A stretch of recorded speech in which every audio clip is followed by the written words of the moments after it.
Let's continue with our next fireside session. We're talking how sustainable finance can help accelerate sustainable ambitions. I'm joined by Hannah Simmons, Head of Sustainability at Lloyds Banking Group. A warm welcome for Hannah, please. Good morning. Thank you. Thank you very much. Right, one real theme over the last 2 days has been about the action that companies are taking. It's very, very easy for everyone to talk, but action is critical. We're talking about finance here and how companies can finance those transitions, finance those actions. Talk to me about that. How can you do that to really subsidise that more sustainable organisation? Thank you. Well, first of all, thank you so much for having me join you today. It's a real pleasure to be here and help bring to life that sort of finance part and the bit of transformation. Ultimately, what we're really talking about over the full 2 days is sustainability being embedded into business strategy. And then how do you finance that transformation that the business is going through? And so, of course, many companies will be looking to reinvest the profits that they've generated through their business to support that transformation. But actually, you can also turn to the wider markets. You mentioned I work for Lloyds Bank, so I'll give some of the banking perspective, but also for many companies, they will have a whole raft of equity investors as well. So the asset management community is going to be a very core part of supporting that journey. So ultimately, when we think about that business transformation, there's two elements to it. There's how are you transforming the products and services that you as a business might be providing, and how do you make those more sustainable? So how do you fund that expenditure? And of course, there's also the operational pieces. And we've just heard an excellent presentation around facilities management. So how do you ensure within your business that all of those practices that you're embedding are also supporting your sustainability journey? So for me, the piece around setting out your business strategy is phase one, and then phase two is how do you use the markets to actually support you?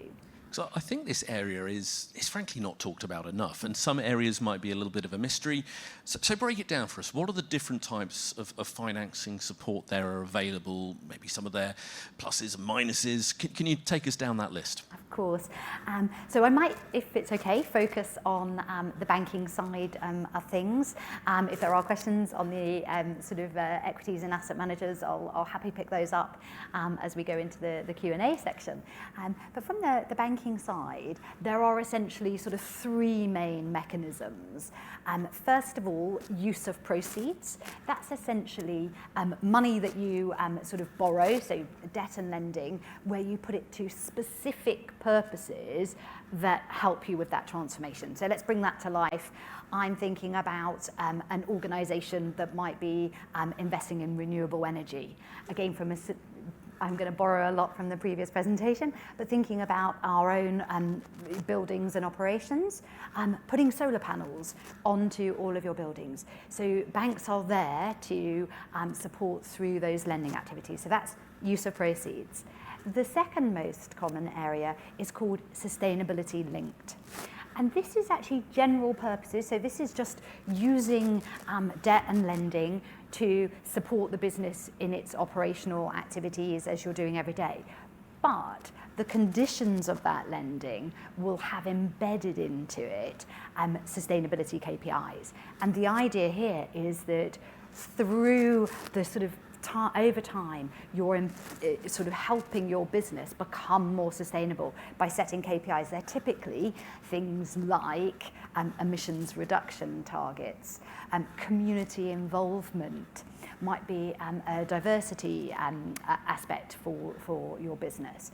So they will be about the practices that you're embedding into your business as you build sustainability into your broader narrative around your organisation. And what we find is that for some companies, they might start out with that sustainability linked lending. They want to demonstrate to the market that transformation.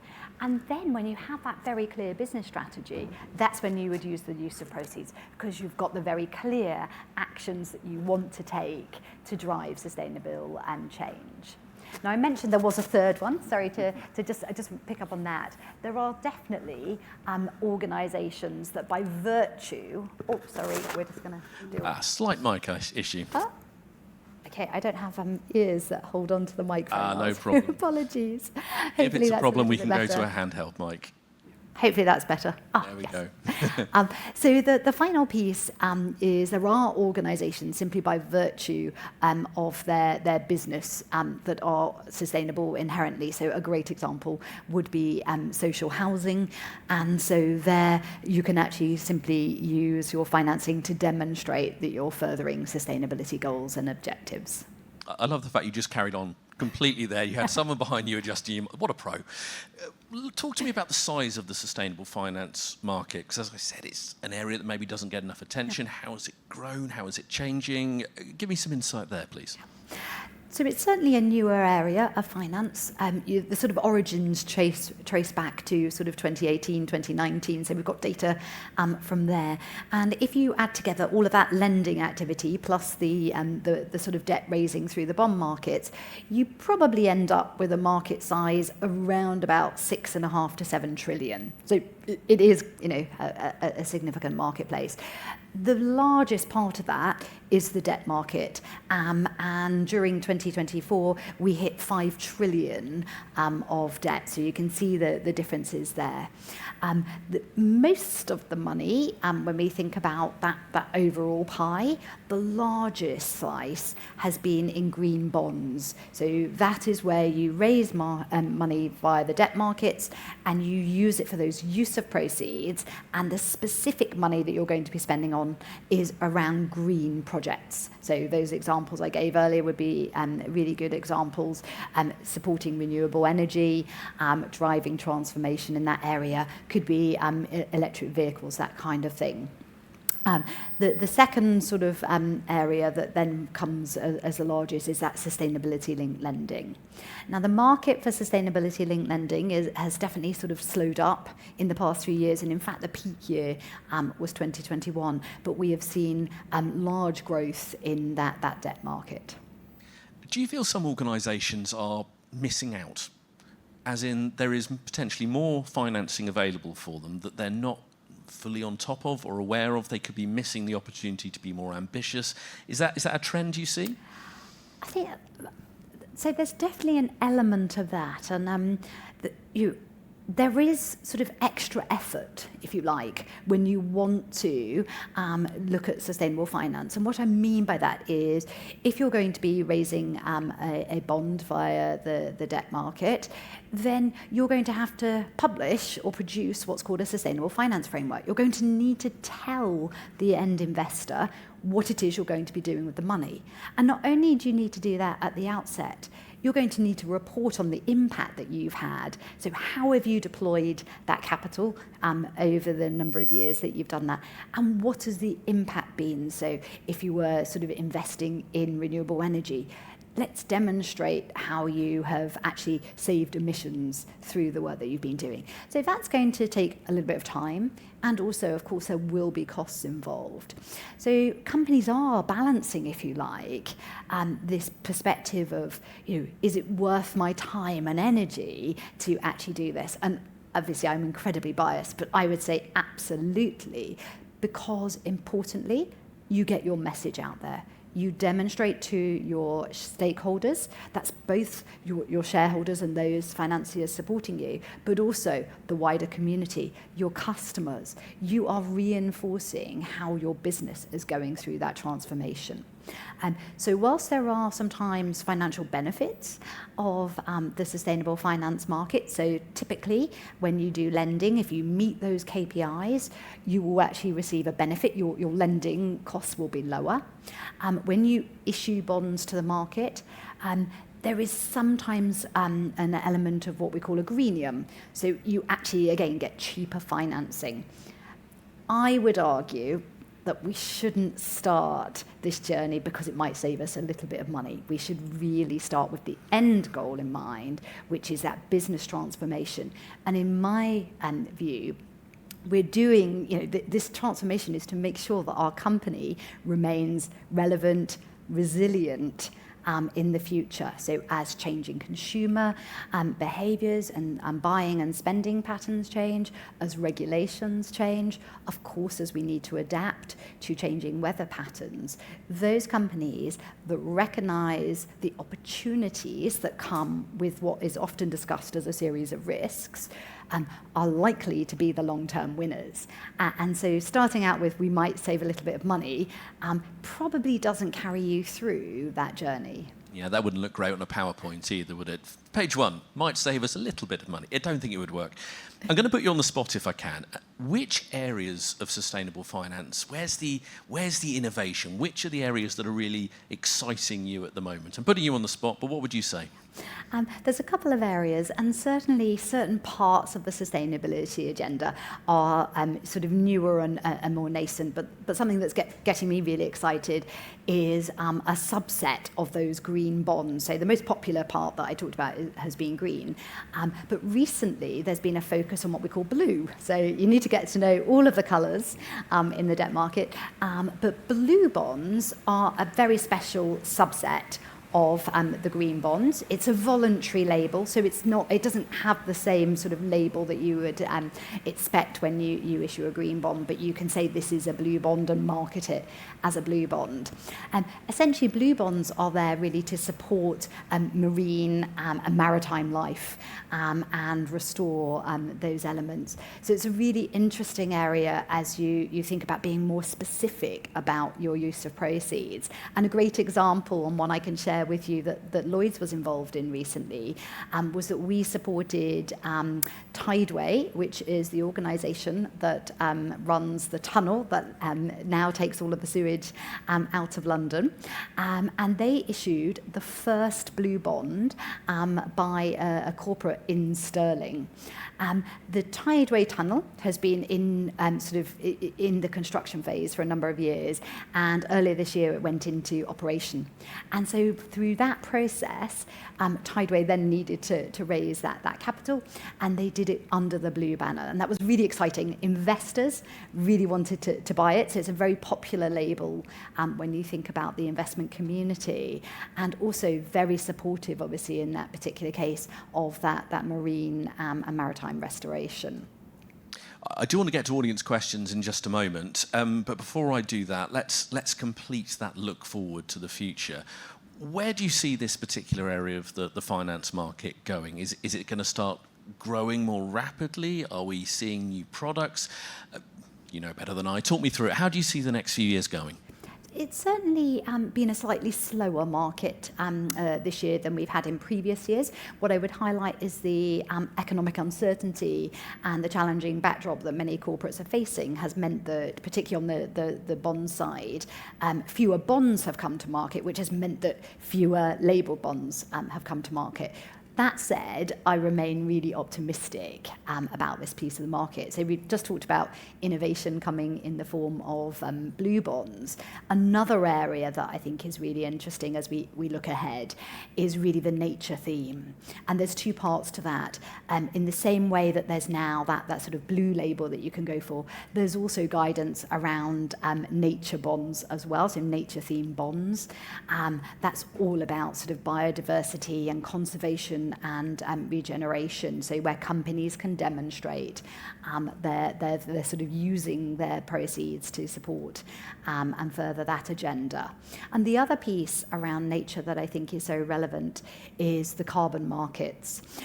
So many of you will have followed the sort of announcements at COP last year, where the final piece of the Paris Accord was finalised around the sort of voluntary carbon markets. That's under Article 6. And this, I think, is going to be a key market going forward as companies really set out, again, that agenda, that strategy to decarbonise through time. The role that offsetting will play in supporting a very clear decarbonisation pathway, I think is really interesting. And for me, nature-based solutions, so again, that restoration of nature is going to be a core part of that. So as I look forward, I'm pretty excited about the nature agenda. Yes, I know the nature-based solutions panel on stage 2 yesterday was standing room only. That one went very well. I do have plenty more I would like to ask you, but I would like to go to questions from the room. There are immediate hands. So I will disappear to the back of the room. If you could just keep your hat there. There you are.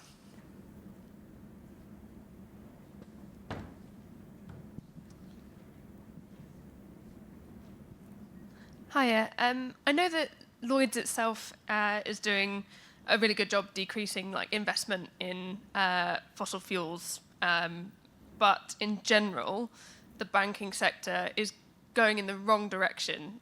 So from 2024, an increase of £62 billion was invested in fossil fuel investments. How do you think, as businesses, we can stand behind the message that sustainability is beneficial from a financial perspective when the investment banks aren't necessarily standing behind that message themselves? And how do you, as the head of sustainability, find interacting with your peers when on such a tricky matter, especially when you guys are decreasing your investment and other people aren't following suit? Thank you. A really great question, and a very important part of the decarbonisation journey is those hard-to-abate existing high-emitting organisations. And it's through things like GFANZ and NZBA that we get to actually convene and come together as a broader industry. What I would highlight, in the same way, yes, that we've seen that spending in fossil fuels, the spending going towards renewable energy and clean energy has also transformed over the past few years. So working very closely with those organisations that today are sort of more focused towards fossil fuels is a core part of what we do. And under our programme around what we call our credible transition planning, we are working with and supporting our largest emitting clients to understand how they are investing in their business to go through that transformation. And that helps us to understand the credible pathway that they're putting themselves on, but also identify those financing opportunities. Again, when we think about how we create, how we enable this transition, it's about providing that capital into those newer areas. So there's definitely more work to be done, and we need to certainly accelerate and continue the pathway that we're on. Okay, thank you very much for that question. And a final one from me, if I may, because we've got about 2 minutes left. Just a piece of advice, really, for any organisations that want to make sure they are getting the most from all the sustainable finance options that are out there. Your answer can't be come and talk to us, because that'd be too obvious. I'm not going to let you have that. What's your best advice? Is it a health check? What should they be doing? So, of course, I would say come and talk to your friendly banker, but I actually think that is really the most important piece of advice, because whether it is Lloyds or one of my competitors, or the asset managers that might be your largest institutional investors, they all will have teams of individuals that are actually there to support and help you through this journey. So ask good questions would be my first suggestion, and find friends within your own industry. I was lucky enough to sit in one of the sessions in stage 2 earlier, and there was a lot of discussion about the really important role industry collaboration plays. So you're never alone. Absolutely go and talk to your financiers, but also, if you are a part of an industry body, go and talk to your friends that are a bit closer. Find out how they're transforming their business, what's working for them, and also where they're continuing to have issues. Very sage advice. Well, that is up to time completely for us. So thank you for your question from the room, and thank you so much for your time, Hannah. Thank you. Very much. Thank you. Thank you.